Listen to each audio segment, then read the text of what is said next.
కామారెడ్డి పట్టణంలో ఆకస్మిక విపత్తు రావడం చాలా బాధాకరమని, బాధిత కుటుంబాలకు కావాల్సింది పరామర్శలు కాదని వారిని ఆర్థికంగా ఆదుకోవాలని మాజీ ఎమ్మెల్యే గంప గోవర్ధన్ అన్నారు. ఇటీవల జిల్లా కేంద్రంలో కురిసిన భారీ వర్షాలకు వరదలపై మాజీ ఎమ్మెల్యే గంప గోవర్ధన్ మీడియా సమావేశం నిర్వహించారు. ఈ సందర్భంగా మాట్లాడుతూ బాధిత కుటుంబాలకు ₹1,00,000, మృతి చెందిన కుటుంబాలకు 25 లక్షల రూపాయల నష్టపరిహారం వెంటనే ప్రకటించాలని డిమాండ్ చేశారు. వరద ముప్పు ప్రాంతాల్లో ఇళ్ల నిర్మాణాలకు అనుమతులు ఇచ్చిన అధికారులదే ఈ పాపమని అన్నారు.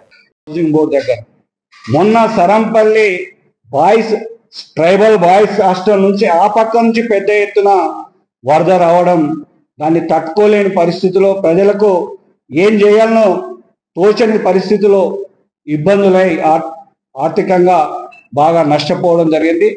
మొన్న మేము కాలనీలో, మీ అందరి సాక్షిగా మొన్న కాలనీలో వెళ్ళినప్పుడు గ్రౌండ్ ఫ్లోర్ మెయిన్ డోర్ వరకు ఇంట్లో నీళ్లు వెళ్ళిపోయినాయి. మొత్తం నీకు ఆ నిలిచిపోయినటువంటి ఆ బురద మొత్తం మనకు కనబడతా ఉంది స్పష్టంగా.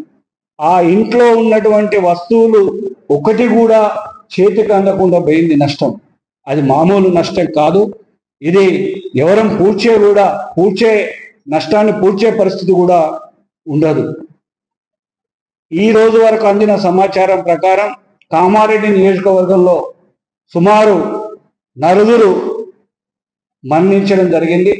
ఒకరు బేబీపేట్ మండల్ జనగామ గ్రామంలో కప్పర రాజిరెడ్డి అనే రైతు బర్రెలు వ్యవసాయ బావి దగ్గర ఉంటే వాటిని వదిలేస్తాను వెళ్తే అక్కడ వరదలో అనుకోకుండా వచ్చిన వరదలో ఏదైతే ఎడ్లకట్ట వరదుందో అందులో చనిపోవడం జరిగింది.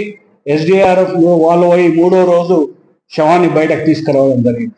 అదేవిధంగా పండుగ రోజు కామారెడ్డిలో బైక్ మెకానిక్ చేసేటువంటి గోత్రాల బాలరాజు, సంగమేశ్వర్ నివాసి, దోమకొండ మండలం, ఆయన కామారెడ్డి నుంచి ఇంటికి పోతుండే పండుగ పూట సంగమేశ్వర్ ఎడ్లకట్ట బ్రిడ్జ్ దగ్గర బైక్ మీద పోతున్నటువంటి అతను సడన్ గా వరద వచ్చేసరికి బైక్తో సహా ఆ వాగులో కొట్టుకుపోయి 3వ రోజుకు భూమిరెడ్డి అనే రైతు 1 కిలోమీటర్న్నర దూరాన భూమిరెడ్డి అనే రైతు, సంగమేశ్వర్ చెందిన రైతు పొలం దగ్గర ఆ పొదలలో శవం కనబడడం జరిగింది.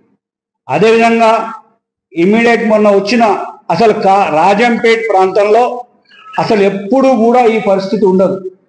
మొన్న కురిసిన వానకు రాజంపేట్ గ్రామంలో గుండారం పల్లె దవాఖానలో పనిచేసేటువంటి వినయ్ కుమార్ అనే యువకుడు, 28 సంవత్సరాల యువకుడు, రాజంపేట దేవుని చెరువు ఏదైతే ఉందో అది అలుగు పక్కన బొల్రి ఎప్పుడూ లేని విధంగా స్కూల్ పక్క నుంచి హాస్పిటల్ బీసీ కాలనీకి అటాక్ చేయడం జరిగింది.